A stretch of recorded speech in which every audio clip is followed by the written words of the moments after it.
ছোটবেলায় যখনই কোনো ভুল করতাম বাবা কাছে ডেকে বোঝাতেন। ভুল আর ঠিকের মধ্যে পার্থক্যটা বাবার কাছ থেকেই শেখা। বাবা আমায় খুব ভালোবাসে।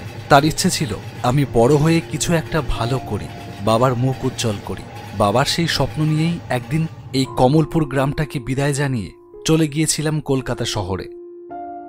আজ 12 বছর পর ফিরছি আবার আমার জন্মভিটাতে, আমার গ্রাম কমলপুরে। বাবার স্বপ্নটাও সত্যি হয়েছে। আমি বর্তমানে একজন ডাক্তার। ভেবেছি এবার আর কলকাতায় ফিরব না, গ্রামেই একটা ছোটখাটো ক্লিনিক খুলব।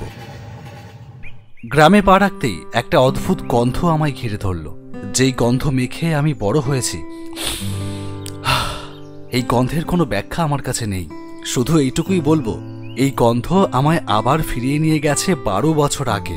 রাস্তার একপাশে গাছের সারি আর অন্য পাশে যতদূর চোখ যায় চাষের ক্ষেত। কিন্তু চাষের ক্ষেত এমন খালি পড়ে আছে কেন? কয়েকটা বাদে বাকি সবকটা ক্ষেতই তো খালি, চাষবাস হয় না নাকি?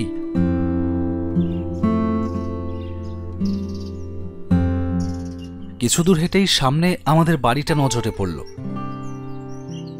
মনটা যেন জুড়িয়ে গেল।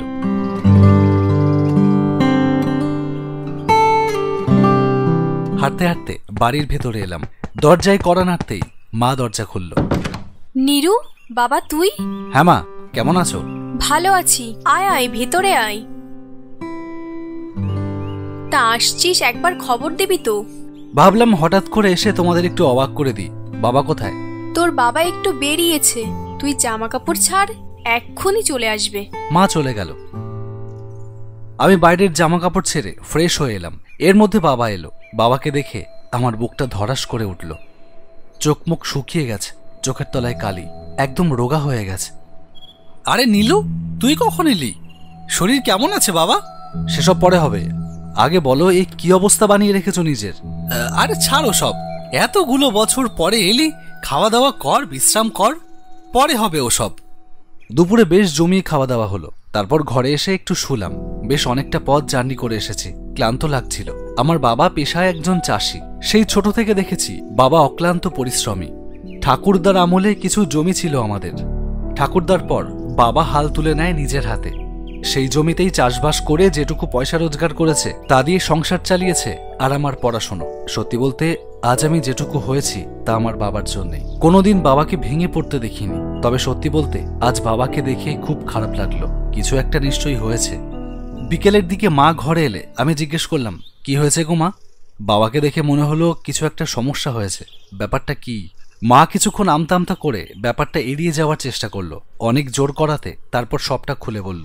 তুই এখন বড় হয়েছিস, কলকাতা শহরের বড় ডাক্তার, তুই কি আর এসব বিশ্বাস করবি?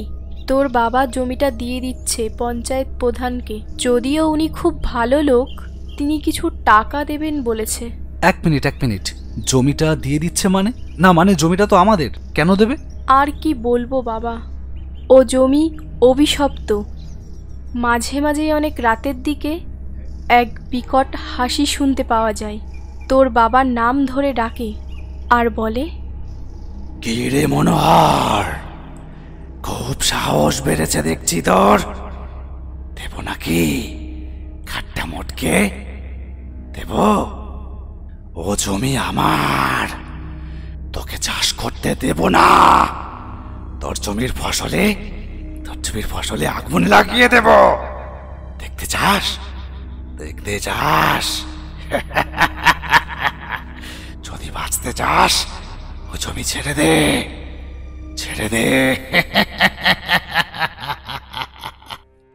চোখের সামনে পুড়ে যেতে দেখেছি রক্ত জল করা খাটনির ফসল। বাঁচতে তো হবে, আর তাছাড়া চিন্তা কিসের? তুই এত বড় ডাক্তার হয়েছিস, আর চিন্তা নেই, জমি যাই যাক। আমি আর কথা বাড়ালাম না। কিন্তু পিশাচের দৃষ্টি, প্রেত না, সায়েন্স অন্য কথা বলে, বিজ্ঞান অন্য কথা বলে। আমি একজন ডাক্তার। বিজ্ঞান দিয়ে যা বিচার করা যায় না তা আমার কাছে যুক্তিহীন। কিন্তু বিজ্ঞানের ঊর্ধ্বেও কি কিছু আছে? পরদিন সকালে বাবাকে বললাম, হট করে এমন সিদ্ধান্ত নেবার দরকার নেই, জমি ছাড়তে হবে না, আমি দেখছি ব্যাপারটা। কিন্তু? কোনো কিন্তু নয়। আমি একটু বেরোচ্ছি, আসার পথে বাজার করে নিয়ে আসবো। আজকে তোমার প্রিয় খাসির মাংস রান্না হবে। বাড়ি থেকে বেরিয়ে রওনা দিলাম পঞ্চায়েত অফিসের দিকে।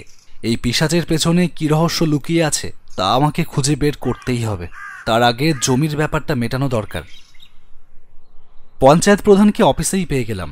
মানুষটাকে দেখেই অতি সজ্জন মনে হয়। আমাকে বসতে বললেন। বসো। নমস্কার, আমি নীলাদ্রি চক্রবর্তী, মনোহর চক্রবর্তী আমার বাবা। ও আচ্ছা আচ্ছা, তুমি মনোহরের ছেলে। এই রামু, 2 কাপ চা দিয়ে যা দেখি। না না, এখন চা খাবো না। আসলে আপনার সাথে একটা জরুরি বিষয় নিয়ে কিছু কথা বলার দরকার ছিল। দেখো বাবা, তোমার বক্তব্য কি আমি বুঝতে পেরেছি। তোমার বাবা গতকাল সকালে এসেছিল, সব বলল।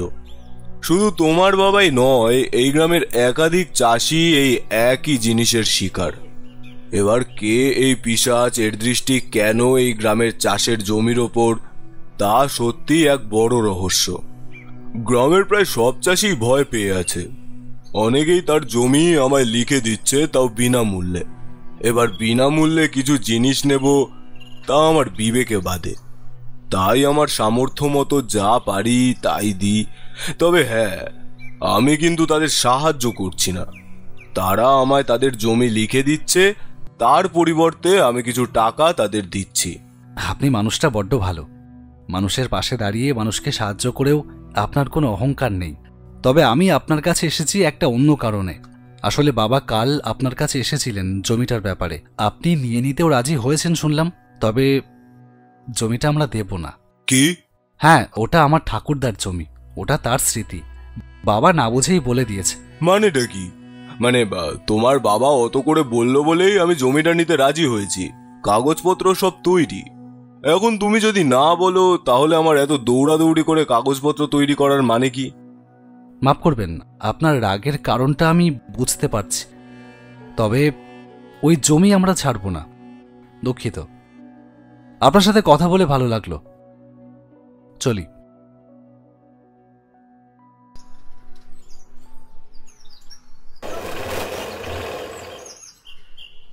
চলে এলাম সেখান থেকে, কিন্তু বাবার মন তখন উদাস। বাবাকে বললাম, চিন্তা করো না, সব ঠিক হয়ে যাবে। কিচ্ছু ঠিক হবার নয় রে নীলু, জানি না কোন পাপের ফল ভুগতে হচ্ছে। আরে বাদ দাও তো সব। তুমি একটা কথা বলো, কেন জমিটা দিতে যাচ্ছিলে? চাষবাস করবো না ঠিক আছে, পড়ে থাকুক জমি, তবুও তো নিজেদের জিনিস নিজেদের কাছেই থাকবে। সেই পিশাচের কড়া বার্তা ছিল, জমির সাথে আমার বা আমার পরিবারের কোনো যোগ যাতে না থাকে, তাহলে সব অংশে শেষ করে দেবে সেই পিশাচ। উনি খুব ভালো মানুষ। যদি কোনোদিন ওই পিশাচের দৃষ্টি থেকে মুক্তি পাই, তাহলে জমি আবার ফেরত নিতে পারবো। কথা ওই পর্যন্তই হলো। বিকেলের দিকে একটু হাঁটতে বেরিয়েছিলাম। পুরো একটা দিন হয়ে গেল এসেছি, কিন্তু এখনো পূজার সঙ্গে দেখাই করা হলো না। পূজা আমাদের গ্রামেরই মেয়ে। আমরা খুব ভালো বন্ধু ছিলাম। খুব ভালো লাগতো ওর সাথে মিশতে, ওর সাথে কথা বলতে। ধীরে ধীরে এই ভালো লাগা কবে যে ভালোবাসায় পরিণত হয় বুঝতেও পারিনি। সত্যি বলতে কি, এখনো ঠিক বিশ্বাস করে উঠতে পারি না আমরা একে অপরকে এতটা ভালোবাসি। অথচ একটা সময় বলতাম, তোর সাথে আমি প্রেম করব না, তুই বন্ধু হোস, তোকে চুমু খেতে পারবো না। এরকম আরো অনেক দুষ্টু মিষ্টি গল্প আছে আমাদের। সেসব নিয়ে না হয় পরে কোনোদিন বলবো। ফোন করলাম পূজাকে। ফোন ধরেই প্রায় চেঁচিয়ে উঠে বলল, কি রে গাম্বাট, কোন মেয়ের সাথে ঘুরে বেড়াচ্ছিস? কালকে এসেছিস আর এখনো পর্যন্ত নো কল নো SMS। যেন ফোন থেকে বেরিয়ে এসে মারবে আমায়। বললাম, আরে একটা সমস্যা হয়ে গেছে। সব বুঝি, এখন আর আমাকে ভালো লাগছে না বল। হায় ভগবান, তুই কি কোনো ট্রেন্ড নাকি যে একটা সময় পরে আর ভালো লাগবে না? থাক, হয়েছে। এই শোন না, কালভার্টে বসে আছি, জলদি আয়। ফোনটা কেটে দিল। মিনিট 10 পর গজগজ করতে করতে আমার পাশে এসে বসলো। রেগে আছে। আমি বললাম, আইসক্রিম খাবি? না, তুই গেল। তাহলে চল ফুচকা খেয়ে আসি। না, খাবো না। আরে রাগ করছিস কেন? আচ্ছা বল, তুই আমার জন্য এত ইম্পর্টেন্ট কেন? না মানে কথা তো অনেকের সাথেই হয়, কিন্তু শুধু তোর সাথে একটু কম কথা হলে বা কথা না হলে খারাপ লাগে কেন? আমাদের এই সম্পর্কের আগেও তো আমরা বন্ধু। আমার সব বন্ধুরা অনেকের সাথেই কথা বলে, কিন্তু তুই যখন অন্য মেয়ের সাথে কথা বলিস তখন আমি কেন জেলাস ফিল করি? কারোর আমার জীবনে থাকা না থাকাটা আমার কাছে কোনো ম্যাটার করে না, বিশ্বাস কর। কিন্তু তোকে ছাড়া আমার জীবনটা আমি ভাবতেও পারি না। কেন বলতো? কারণ লুচির সাথে আলুর দমটাই মানায়। ধুর, তুই আর চেঞ্জ হবি না বল? ইমোশন বুঝিস না, সব সময় শুধুই আর কি। কেন চেঞ্জ হবো বলতে পারিস? তুই এই সবসময় সবকিছুতেই ইয়ার্কি মারা ছেলেটাকেই ভালোবাসিস। যেই ছেলেটা ইমোশন বোঝে না তাকেই এত ইম্পর্টেন্স দিস। আর আজ সেই ছেলেটা যদি চেঞ্জ হয়ে যায় তাহলে কি সেই ভ্যালুটা থাকবে? আমি জানি না আমি ঠিক কতটা better for you, but I know I am special for you. 12টা বছর আমার জন্য অপেক্ষা করে আছিস। বিয়ের অফারও এসেছে অনেক নিশ্চয়ই, কিন্তু তুই আমার হাতটা ছাড়িসনি। কেন জানিস? কেন? কারণ আমি চেঞ্জ হইনি। ছাড়, কি সমস্যার কথা বলছিলিস? হ্যাঁ, এই আজ আর হবে না রে, রাতে ফোনে সব বলবো। আমার একটু বিজয়ের সাথে দেখা করতে হবে। বিজয়কে কোথায় পাবি? আজ 3 মাস হলো বিজয়ের মা অসুস্থ, বাঁচবে কিনা বলা মুশকিল। ডাক্তার বলেছেন অনেক টাকার ব্যাপার। তারপর থেকে বেচারা কোথায় কোথায় ঘুরে বেড়াচ্ছে টাকার জন্য, কোনো খোঁজই নেই। কি বলছিস? কি হয়েছে ওর মায়ের? 2টো কিডনিতে স্টোন ছিল, একটা কিডনি ড্যামেজ হয়ে গেছে, বলতে গেলে তা প্রায় মরে বেঁচে আছে। বিজয় আমার ছোটবেলার বন্ধু, একসাথে পড়াশুনো করেছি। খুব ভালো অভিনয় করতো বিজয়। এই 12 বছরে কোনো যোগাযোগ ছিল না। এতদিন পর এমন একটা খবর শুনে মনটা খারাপ হয়ে গেল। পূজাকে বাড়ি পৌঁছে দিয়ে বাড়ির দিকে রওনা দিলাম। গ্রামের একমাত্র খেলার মাঠ, তার পাশের রাস্তা দিয়ে বাড়ি ফিরতে যখন মাঠটার দিকে চোখ পড়ল, কিছুক্ষণের জন্য চোখের সামনে ভেসে উঠল ছোটবেলার স্মৃতি। এই মাঠেই আমি, বিজয় আরো অনেক বন্ধু মিলে খেলাধুলো হই হুল্লোড় করতাম। উফ, বারবার বিজয়টার কথা মনে পড়ছে। বেচারা কি অবস্থায় রয়েছে এখন। এমন সময়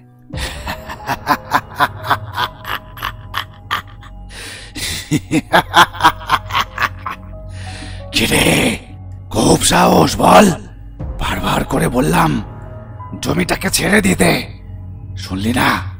এইবার মনে হচ্ছে একটা প্রাণ নিতেই হবে। কে কে রে তুই? হুঙ্কার দিলাম আমি। সাহস থাকলে সামনে আয়। সামনে গাছটার পেছন থেকে বেরিয়ে এলো একটা ছায়ামূর্তি। চোখ নেই, নাক নেই, মুখ নেই, অন্ধকারের এক বিভীষিকা সামনে দাঁড়িয়ে আছে তার বলিষ্ঠ চেহারাটা নিয়ে। সেই পিশাচ এবার আমার দিকে এগিয়ে আসছে। এক ঝটকায় আমার সব বিজ্ঞান ভিত্তিক যুক্তি বুদ্ধি উবে গিয়ে জাগলো ভয়, জীবনের ভয়। পেছন ঘুরেই দৌড় লাগালাম।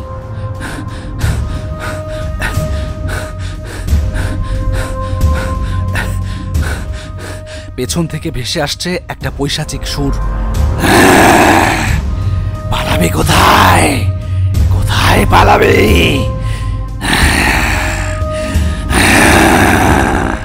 আমার নিঃশ্বাস বন্ধ হয়ে আসছে। দৌড়াতে দৌড়াতে পা মুছড়ে হোঁচট খেয়ে পড়লাম সামনের 1 হাত দূরে। পেছন ফিরেই দেখলাম সামনে দাঁড়িয়ে আছে সেই পিশাচ। তবে কি আজই আমার শেষ দিন? মুহূর্তে নানা দুর্যোগের কল্পনা ঘিরে ধরল আমায়। সেই পিশাচ তখনও দাঁড়িয়ে আছে আমার সামনে। হঠাৎ করে আমার মাথায় খেলে গেল একটা কথা, যদি এ সত্যিই পিশাচ হয় তাহলে আমায় এতক্ষণ সময় দিত না। উঠে দাঁড়ালাম। কে রে তুই? বল বল, কে তুই? এগিয়ে গিয়ে সজোরে এক ঘুষি চালালাম সেই পিশাচটার মুখে। মুহূর্তে ছিটকে গিয়ে মাটিতে আছড়ে পড়ল সেই পিশাচ। এবং তারপর যেটা ঘটল তার জন্য আমি মোটেও প্রস্তুত ছিলাম না। মাটিতে আছড়ে পড়েই তার মাথা থেকে খুলে পড়ল একটা মুখোশ। সামান্য আলোতেও সেই মুখোশের আড়ালে লুকিয়ে থাকা মুখটা চিনতে আমার ভুল হলো না। এ যে বিজয়! বিজয়, তুই? হ্যাঁ, আমি। কেন করছিস এমন? বাধ্য হয়ে করছি। হাসপাতালের বেডে শুয়ে মা মৃত্যুর সাথে লড়াই করছে। ডাক্তার বলেছে 5 লাখ টাকা লাগবে।